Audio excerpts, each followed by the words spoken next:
மட்டிக்கினாரு ஒருத்தரு, இவரை காப்பாத்தணும் கத்துரு.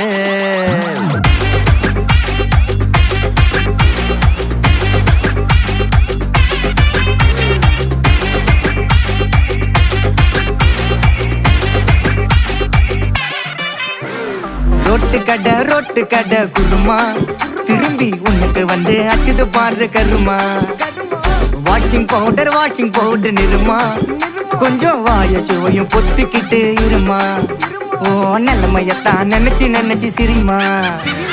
தக்காளி பிசிக்கி தொக்கு, மொக்க வாங்கிட்டடா செவுத்த போய் நக்கு.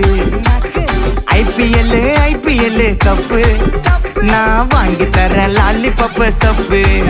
நீ சோத்தல தான் போடுறியா உப்பு. அப்போ இப்படி இருந்த நீ இப்போ இப்படி ஆயிட்ட, ரொம்ப மாசு காட்டினவன்